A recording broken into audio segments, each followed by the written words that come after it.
difusi itu ada yang namanya hukum fix.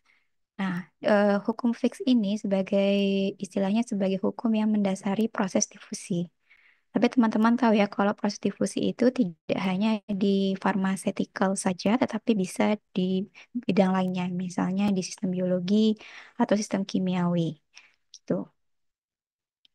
Nah, untuk hukum fix itu ada dua, fix first law dan second law.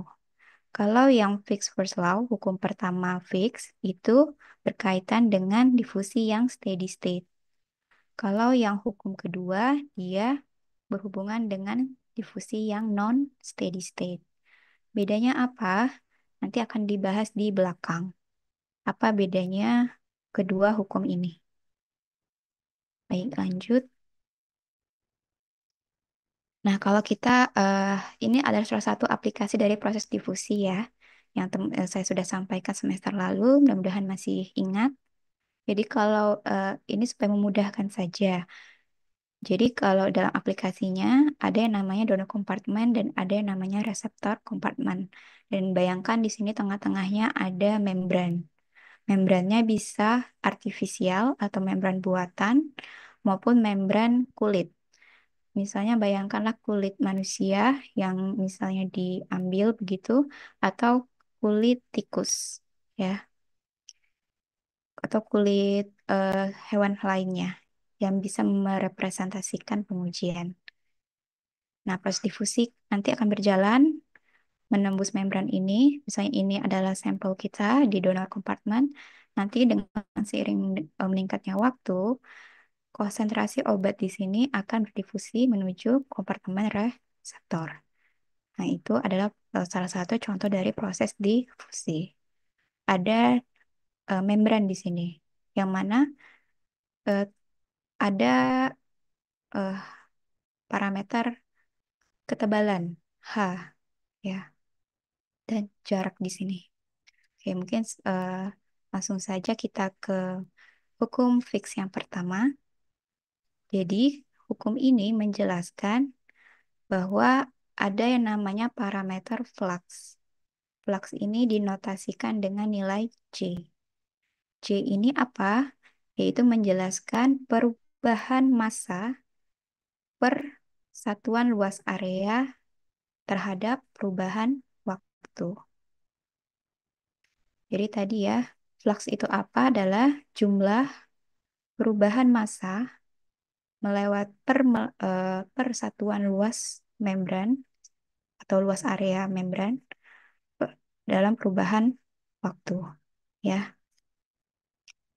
Jadi nanti satuannya tergantung lagi bisa gram per sentimeter kuadrat eh, kali second atau tergantung dari situasi pengujiannya. Bisa per jam, bisa per second, bisa per menit. Gitu. Oke. Nah, kemudian hubungannya dengan konsentrasi gradien. Jadi flux ini juga bisa istilahnya sebanding ya dengan koefisien difusi. D ini koefisien difusi dan dia juga sebanding dengan perubahan konsentrasi per perubahan luas X ya, jarak. Nah, biasa X-nya juga di sini X. Ada yang menyebutkan ini H, ada yang menyebutkan X. Jadi jarak antara ini, membran ini. Untuk negatif ini, tanda negatif ini mengindikasikan bahwa difusi itu terjadi dari konsentrasi tinggi ke konsentrasi yang rendah. Nah, ini tidak perlu teman-teman hafalkan, cukup dimengerti saja. Ya, jadi proses difusi itu sangat terkait dengan yang namanya parameter flux ini. Dan di mana flux itu diartikan bahwa adanya perubahan massa per satuan luas terhadap perubahan waktu. Ya, persatuan luas per satuan waktu. Ada juga yang hukum kedua, ya, tadi. Tadi yang pertama adalah yang steady state, yang ini non steady state.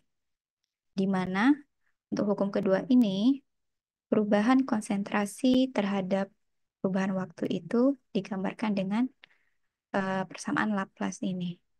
Jadi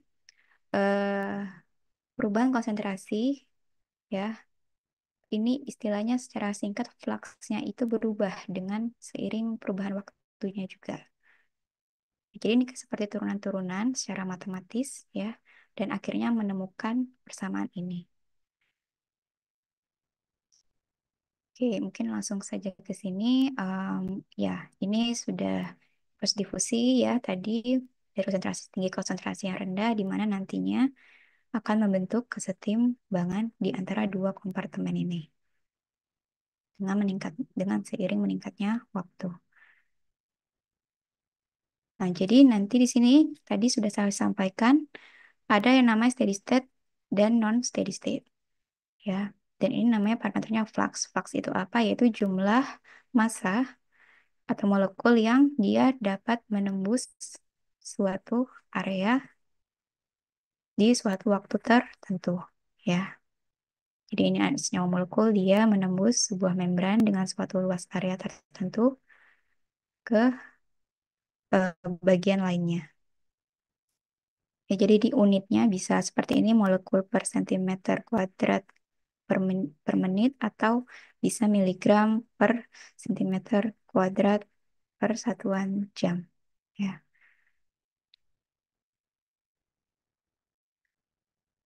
Nah, ini ada perbedaannya, yaitu kalau difusi steady state, fluxnya itu konstan dengan adanya perubahan waktu. Jadi, hal ini menunjukkan bahwa sistem dC per dx itu konstan dan dC per dt sama dengan nol. Jadi tidak ada perubahan flux dengan meningkatnya waktu ya. Jadi dC per dt-nya sama dengan nol. Dan dC per dx ini sama dengan konstan.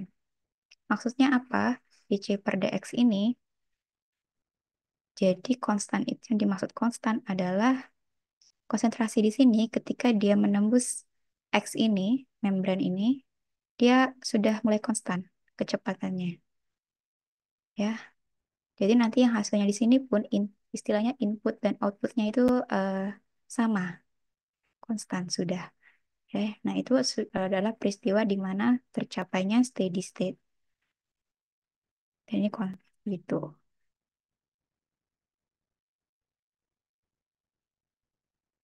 Kalau yang non steady state, fluxnya itu bervariasi terhadap waktu. Jadi otomatis dC per dx-nya tadi itu bervariasi terhadap waktu dan dC per dt tidak sama dengan nol.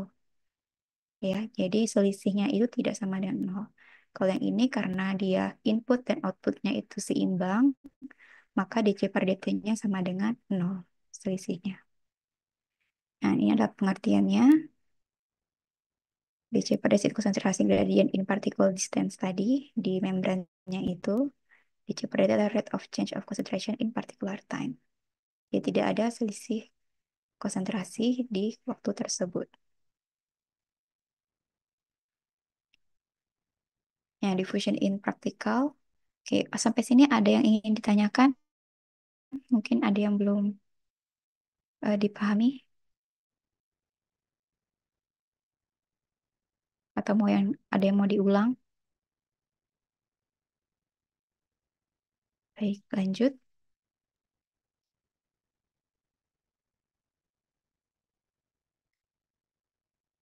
Nah, ini alat yang digunakan biasanya untuk uji difusi ya. Ada yang horizontal dan ada yang vertikal.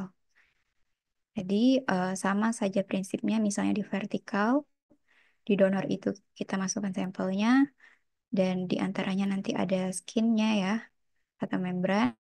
Kemudian di receivernya kita kasih medium apa misalnya buffer fosfat pH 7,4 yang bisa menggambarkan eh, situasi biologis seperti pH plasma 7,4 ya. Dan bisa digunakan di sini dan kita sampling di waktu tertentu untuk melihat berapa sih jumlah obat yang bisa menembus membran ini hingga mencapai kompartemen reseptor. Misalnya dalam contohnya adalah teman-teman punya sediaan krim. Krim ya, kita masukkan di sini kulitnya misalnya kulit tikus, di bawahnya ini medium buffer fosfat pH 7,4.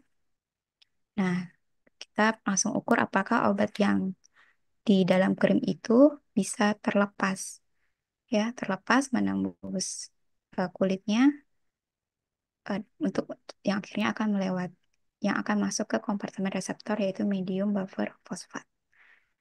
Kita akan tahu berapa konsentrasinya obat yang berhasil menembus. Nah, dari situ konsentrasi itu kita bisa tahu nilai fluxnya. Ya, ketika kita sampling, kita menjaga bahwa kompartemen reseptor itu konsentrasinya itu lebih rendah, ya, karena inginnya terjadi tadi gradient konsentrasi. Dan istilah ini kita sebut namanya sync condition.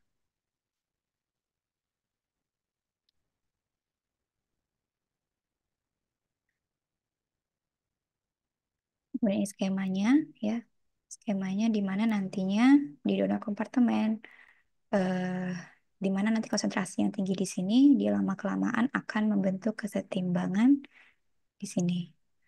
Dia sistemnya mungkin tidak sama antara satu dan donor dan reseptor pada saat kesetimbangan, tapi hampir sama gitu. Ya, dengan seiring meningkatnya waktu. Jadi nanti ini obatnya sekitaran di sini, kemudian dia akan berpartisi ke kulitnya, ya, dan obatnya akan masuk di sini ya, kemudian dia masuk menembus ke kompartemen reseptor. Di lama-kelamaan, konsentrasi ini akan meningkat, meningkat, meningkat, dan akhirnya dia akan bentuk kesetimbangan.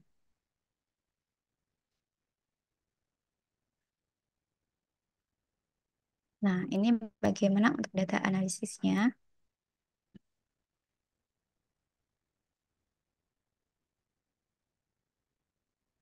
Oke, tadi kan kita sudah sampling ya, kita ukur ya, di sini reseptor kompartemen kita ukur sampling, eh, di sampling portnya sini, dapatlah nilai konsentrasinya.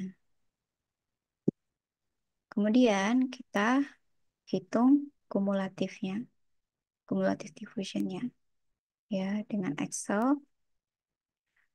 Nah, di sini kita tahu kalau ada kondisi di mana tadi fluxnya itu masih di awal-awal proses difusi, dia terjadi non steady state. Dia dalam keadaan non steady state. Tapi dengan meningkatnya waktu akan ada